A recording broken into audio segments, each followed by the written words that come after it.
Good evening, fellow ghouls and specters alike. It's your ghost host with the most tiki here. And Blue Dragon 5, here to engage in some haunted holiday hijinks by trudging through the catacombs and dusting off the cobwebs to recount a spooky selection of Halloween classics. So light the jack-o'-lantern, suit up, and grab the candy dish as we revive and recount tonight's spooky selection. Bored James, Mr. Bucket.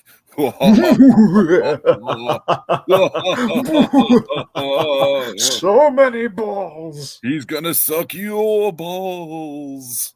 Mwah! Oh god. Well, at least he's not building brown bricks with mine crap, right, Dragon? Sure. That's a Mike Matei reference that just went whoop right over your head.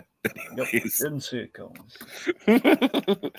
Okay, so Dragon, I think out of all the stuff that we're covering on Haunted Holiday Hijinks this year, this is clearly like not the most. It's not the highest form of art or anything, but this is the one I've been most.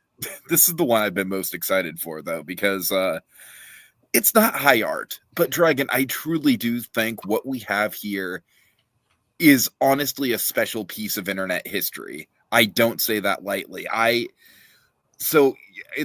curious if you have any experience with Bored James, but my experience with Bored James is obviously I was kind of like ground zero on, like I was watching Angry Video Game Nerd when he was the Angry Nintendo Nerd, Dragon. All right, that's how far back I go back with James Rolfe. Like I'm like one of the OG like Angry Nintendo Nerd viewers.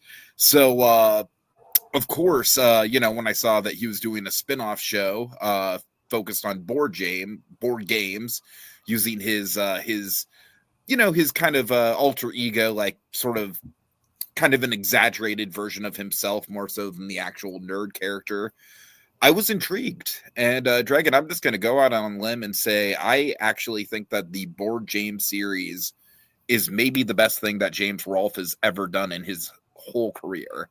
And I tell you what, I really think it hits like a really perfect threshold of internet entertainment where it's informative, it's easy to watch, it's very digestible, it's really funny, it does have production value to it, it has sketches, but it has memorable characters, and the sketches are actually engaging, and they're shot by a guy who clearly knows what he's doing when it comes to, being behind the camera and shooting special effects and stuff. And I don't know, man. I just think that there's something about that series that, for me, kind of rises above any of the Angry Video Game Nerd stuff, which, honestly, I think the Angry Video Game Nerd stuff, as much as I respect it and I love going back to the old stuff, and it's a trailblazer for sure, I honestly think a lot of it is starting to blend together. But Bored James really does stand on its own. And I think this episode is a big reason for that, because this episode is... I think this episode really kind of set the standard for this type of review show, just as far as having a standalone episode where it's like, it's kind of reviewing something, but it's more so just being a fun little short film. And I think this is kind of a gold standard when it comes to that. I love this thing to death. I've got so much nostalgia for it. I can't wait to break it down.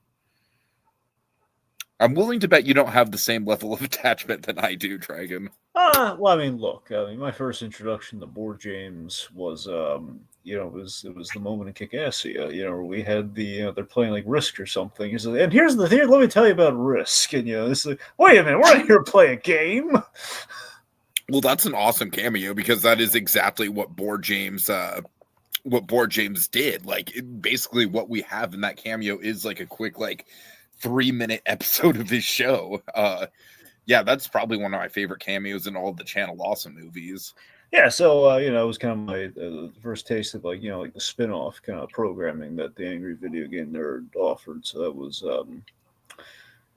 so I mean, it was enjoyable. I never really watched his Bored James stuff, but I mean, it seemed rather pleasant. Seemed rather breezy versus the long involved. We're going to be playing the game and get progressively angrier and angrier, and we might defecate on a character of some variety. It's usually what the Angry Video Game Nerd stuff boiled down to. Oh God, a lot of gross out stuff. But I mean, look, I appreciate the effort that goes into like the James Rolfe skits in general, but especially this.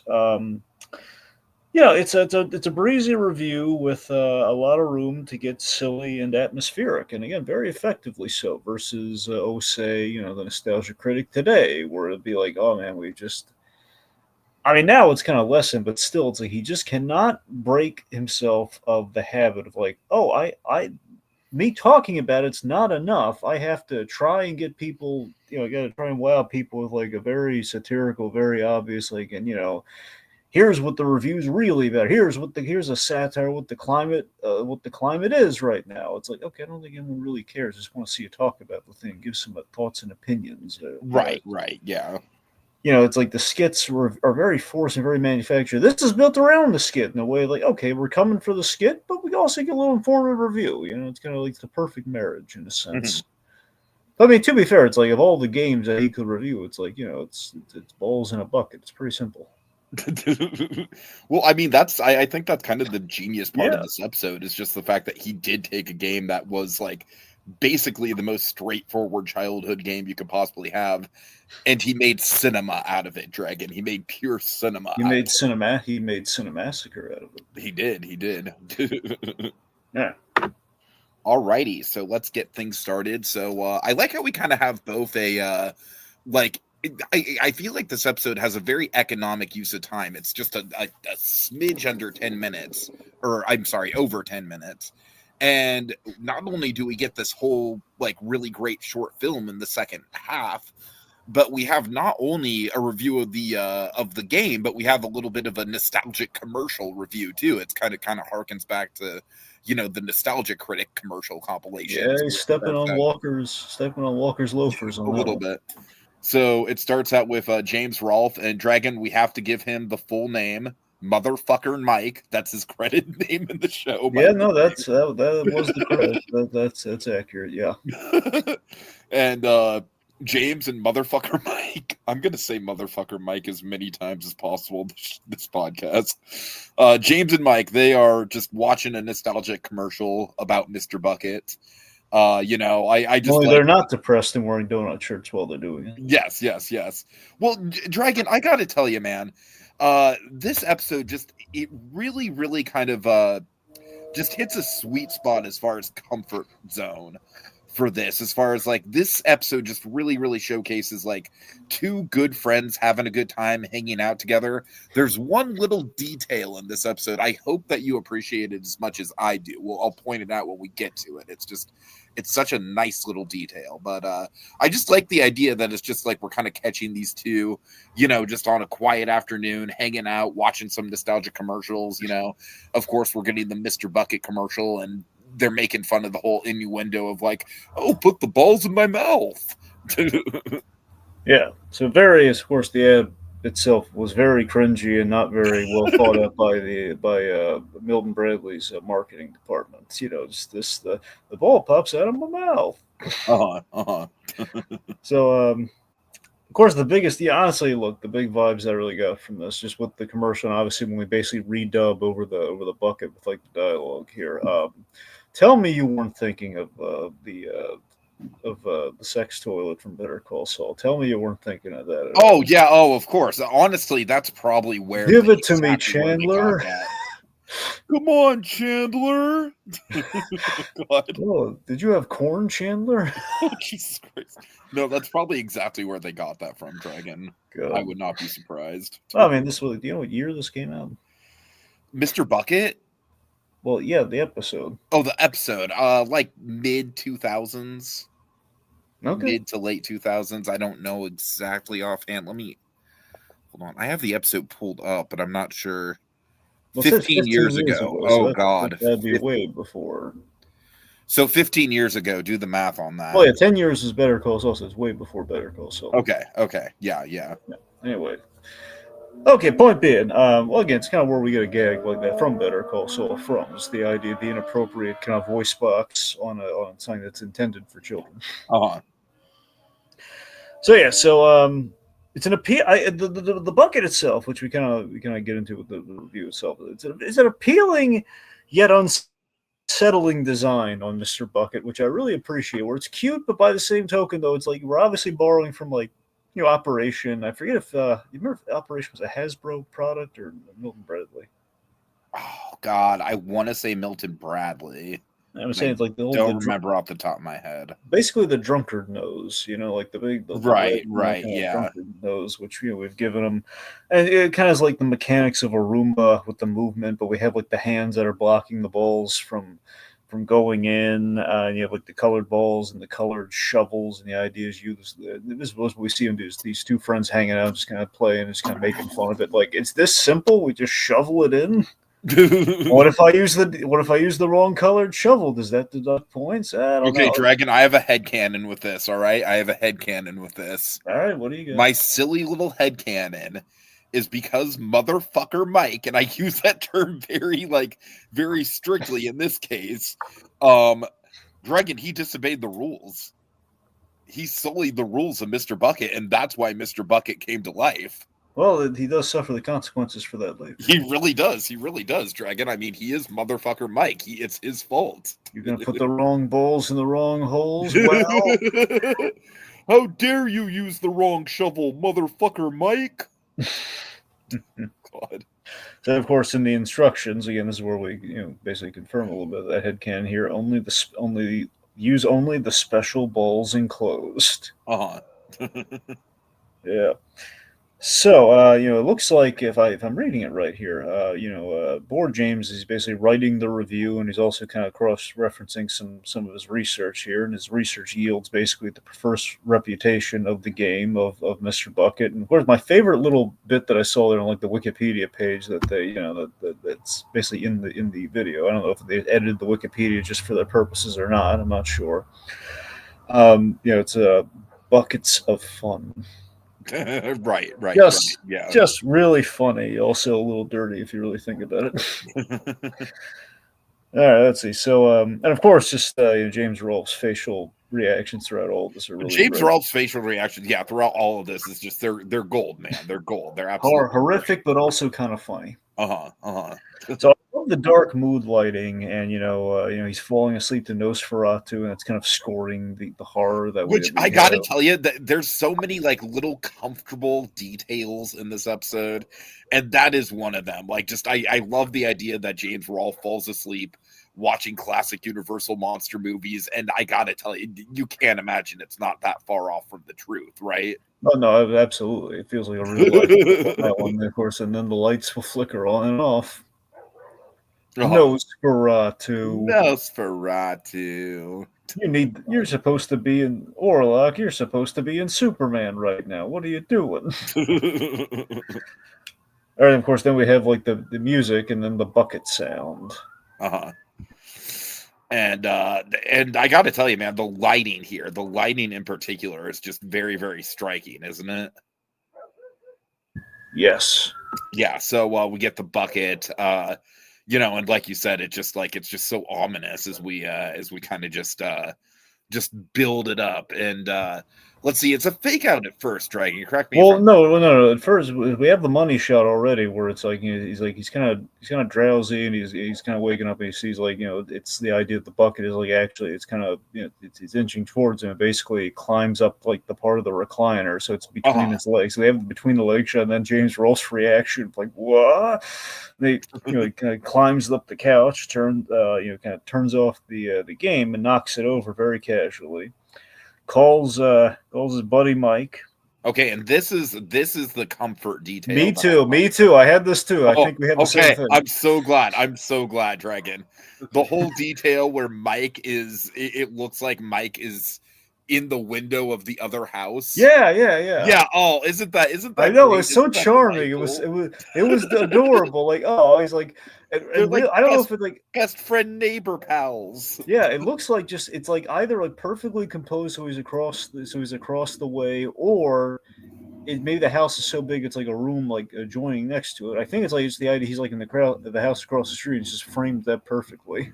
Or at least framed to look like he's like in the house directly across from, almost like it's so charming. It's so charming. Almost like Sid's room proportionate to Andy's room, kind of framing it. Right. Yeah. Oh, I'm so glad you had the same reaction. No, I didn't. Like the lighting and the light comes on when they talk. It's really Yeah, cool. yeah, yeah, Like, yeah. oh, no wonder they're like. That was this the friend that James Rolfe, had the whole betrayal thing with, or is he on good terms with You Mike, or know, did, I did think Mike live up to his namesake? I recently just saw Mike in a video. Like they definitely split ways for a long time. Mike mostly did streaming for a long time. I think Bootsy, who is also pretty prominent in Board Games but doesn't really make an appearance here, surprisingly. But Bootsy is definitely the one who is not on good terms with Yeah, them. that's what I was saying. I was thinking there was a blow up with somebody. I think somebody Yeah. played a guitar, maybe. Oh, Kyle Justin. Yeah, that's a whole different thing. That's what Yeah. I meant. That's who I was thinking. Of. So Okay, okay. I didn't know if the guitar I guy don't was. remember exactly what happened with Kyle Justin, but yeah, no, I do not think Kyle and James are on good terms. Well, the point being, Mike, not that Kyle James guy, not that Kyle whomever guy. Yes, yes. Yeah. All right, let's see. So, okay, so we have a point being he's calling his buddy to kind of touch base and like, hey, so funny story. Calls him across the street, solid framing, explains basically. So we established the kind of the Chucky battery logic here. This is a pull from Child's Play. The idea that we have batteries, and of course, without the batteries, the thing should not be working. Uh-huh. This is where we establish like maybe just you accidentally turn it on or something. So, he kind of shrugs it off. He's mentioned. I love it. He mentions like, yeah, he's going for my balls. Like, really? Oh, come on, man. He's just kind of laughing him off there. I love how they're both kind of like half asleep. It's like James is serious, but he doesn't really quite know how to communicate it properly. Yeah. So let's see. So again, I love this reveal because again, we're kind of playing with expectation. He kind of peers over the couch, and the toy is still on the couch. Uh-huh. So he removes the batteries again, the Chucky logic, and then puts it in the box in the basement. And in hindsight, there are a lot of good thumbnail options, and even like the box in the basement would have been another interesting, kind of. Yeah. There are a lot of good options for sure. So he goes to sleep, and then we have this great reveal that the box is tipped over and empty. So we hear the sound, and there's like a lump under the covers, and it's pretty scary. It's kind of like that moment from Nightmare on Elm Street where we have like the Freddy glove in the tub between Nancy's legs. Uh-huh. Yeah. Yeah. Or again, if you actually want to use a direct Chucky thing in the Child's Play, it's like the moment where the knife comes up between Chris Sarandon's legs. Oh yeah, for sure. So again, like let's just say the Mr. Bucket's trying to get really friendly. Yeah, and I love that. Basically, for the next few minutes, the whole thing just basically kind of devolves into just this crazy kind of slasher movie send up. Kind of using the one little innuendo from the commercial as the It's kind of a baseline. slasher movie meets Ghost Dad. Right.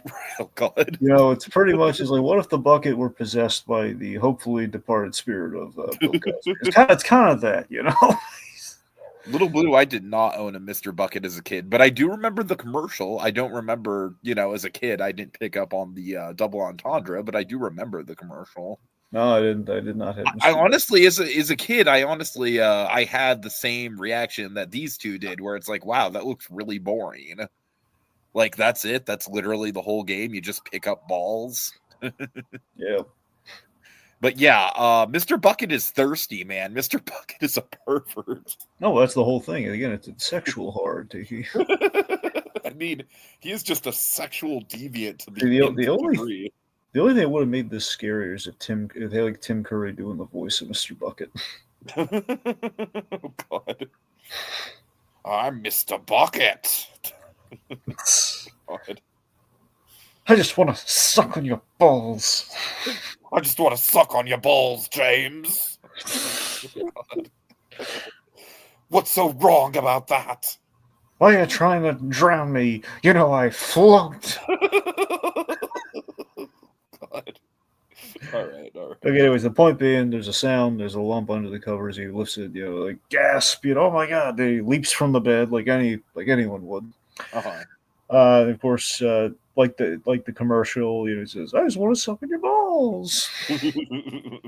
So again, it's pretty much like Rolf probably dubbing over the toy just to kind of say more sadistic things. And again, reminds me so much of the Better Call Saul, the sex toilet thing.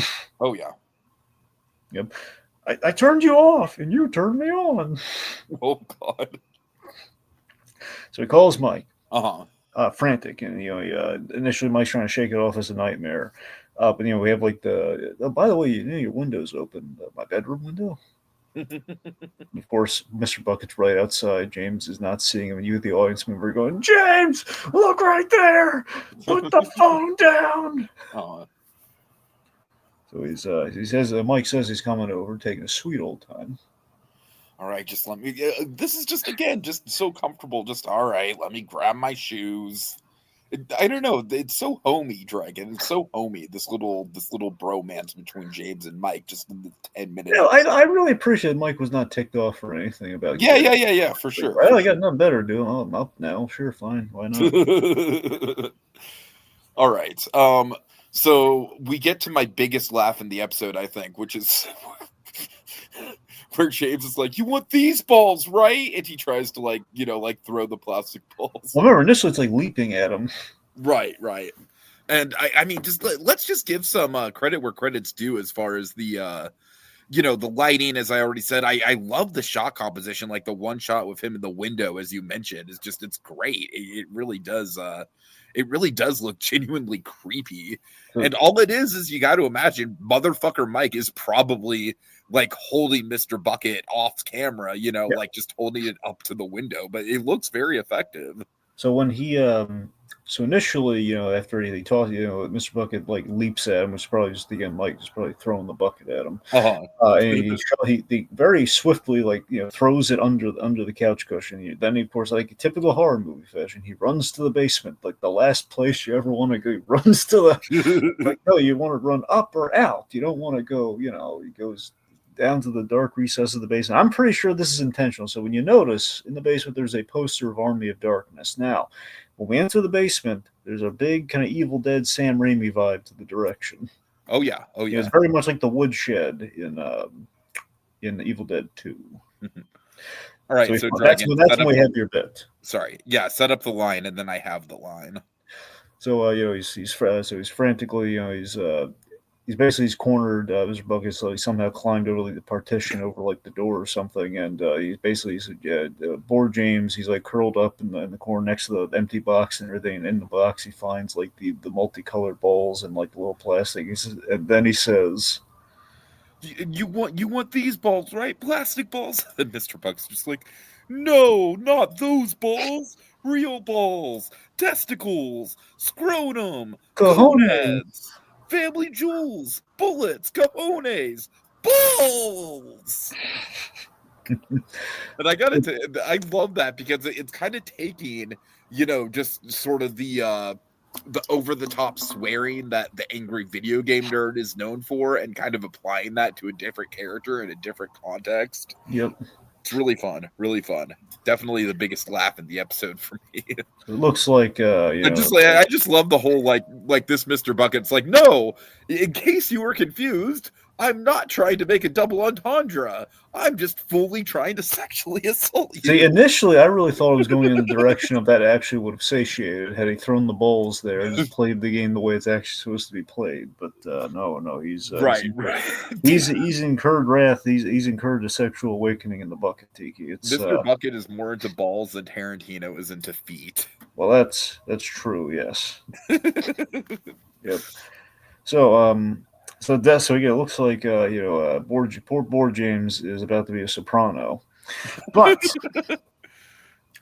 so desperately, he's tossing like the plastic balls, but this Bucket wants the real thing. Mike enters, and then the poor James again, despite this lovely friendship with Mike, instantly sells Mike out. Yeah. Don't suck my balls, suck on his balls. Yep, and he instantly attacks Mike, and Mike he is victimized. Yes, that's the best way to put it. Yeah, he's. Dragon, I've got to tell you, the way that they he's regretting not wearing a cup tonight. The way that they frame this, it genuinely is a little disturbing. I mean, it's like it's such a silly premise, but it's just kind of like I do think it does a good job of actually getting you into the headspace of like, oh man, what if this was actually happening to you? How horrifying that would be. Oh, my balls. Oh my god. It's such a silly, stupid concept, but they pull it off so well. I think I really have to wonder just in the conceptualization of this. I mean, look, there's obviously James Rolfe mastery in all things horror. You know, man knows his horror. You know, from the Universal monsters to the slasher to all across the board. And again, I might be saying this because I got the doc of Chucky like on Amazon, so I can watch it now. So I was waiting for a physical release, never happened, so I had to do it that way. So I rewatched it. So it's on my mind, and it's the whole thing of like, there are tropes of Chucky there, which is the whole thing like the classic age-old VH1, this kind of mockery of Chucky. Was like, well, just kick him. And like the other thing, like, well, no, I mean, if Chucky, was sentient, and he could do all the reason I'm scared of Chucky is, he could do this kind of twisted stuff where it's at a toy scale, and he could jump, and he could, just the scale that he's at. If you have something that's crotch height too, that's not. You know what? I'm not gonna lie. This one little bit where he's assaulting Mike genuinely disturbs me more than any piece of Chucky media ever. Oh, come on, really? Drag, I don't know what to tell you. We've had this conversation before. Chucky has never scared me. Never scared me. He's too much of a wisecracker. He's too much of a smartass to scare me.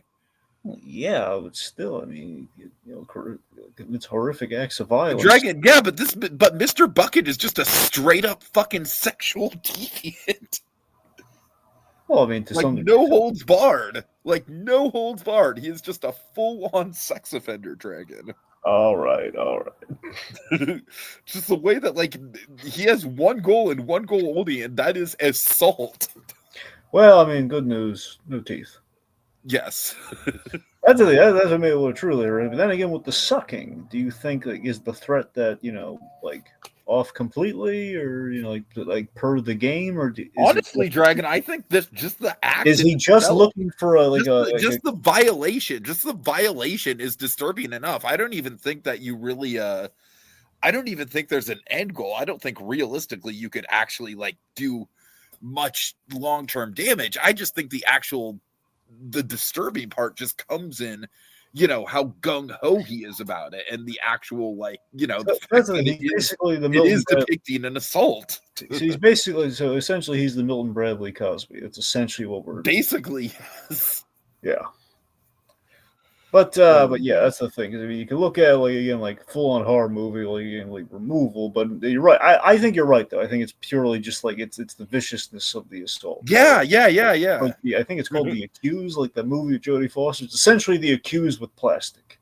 All right, so only there's no pinball machine. It's basically the pinball machine is represented by the toy. Yes. All right, so James comes rushing over, and he's in a classic angry video game nerd pose where he's got the the two hands on either side of his face, like just panicked. Mm-hmm. All right, and then how do we end things off, Dragon? So he in a very apropos way, he drowns the bucket in water. He waterboards Mr. Bucket essentially. Essentially, and using like I like this detail. It's a very relatable detail. Have like usually people in their basements. I guess especially old-timey basements, which I guess this house might be old enough for this to be accurate to. You have like the sink with you sink with the water next to the washing machine. So that's why we have like a sink full of water there. So he's basically drowning the bucket again, bucket water, funny, in there until it dies. They called how M. Night Shyamalan was going to kill off David Dunn, Dragon. Well, yeah. Sure, I mean, because Bruce Willis just equals bucket, Tiki, yes. No, I'm saying in a puddle of water. Yeah. Anyways, sorry. Go ahead. All right, well, that's about it. Well, also, we have there's some great composition here, too. Like, we have, like, Mike traumatized in the reflection while we see, James, like drowning the bucket. And then we have our capper line here where anywhere there's a Mr. Bucket, no one is safe. That's the end. All right. I got to tell you, I'm kind of surprised that James never brought back the Mr. Bucket character. It kind of shows restraint on his part, but... he's dead. Did he? Oh, yeah, he is. Yeah, but Dragon, come on, he's Mr. Bucket. Do you really think he's gonna? Do you really think he's gonna just stay dead? Like it's straight up just you know, a, like a sentient bucket. I don't think the rules of life and death apply to him. It would have been really funny if, like, the next video with Mother Effer Mike was basically a Mike kind of like in counseling or in kind of trauma counseling or something. Oh God. You know, he just kept coming for my balls. All right. You know, and not the plastic ones. No, he wanted the full huevos, man. It wasn't pretty. Okay. Well, I think that's about it. Any final thoughts on this? I mean, probably the only time we can kind of laugh at an assault, but yeah, it was. Yeah, it was. It was cute. You know, it was cute and horrific, and also very steeped in childhood nostalgia over plastic toys. Yeah, I had such a fun time revisiting this. I just really think that that James Rolfe like I said, he set a standard when it comes to this kind of like in video storytelling, where this video is it's mostly the fun horror movie, but we do get a little bit of a review in there as well, and I just think it's great. And I love the little homey details like the window, and I'm so glad that you also Me too. I honestly I was afraid like I was gonna read into it and you weren't. Like, no, Dragon, you know what's funny? As soon as I saw that, I kind of just had a feeling like that is the sort of little detail that Dragon and I are both gonna love. And I'm glad I was on point with that. All right. Well, I guess that's about it. And yet this retrospective Eli, it's 10 minutes long. What do you want from us? It's a 10-minute video. I mean, it's still like 3 times the length, so. Right, yeah. So I think we're doing our job just by if we're grading on that curb. Anyways, big thanks to Little Boo Productions. Also, Sonia Patoja just popped in to say hi. How you doing, Sonia? Hope you're having a good evening as always. All right, folks. That's the end of tonight's spooky selection. And our spirits grow weary. But they'll be stronger than ever next time as we engage in even more haunted holiday hijinks.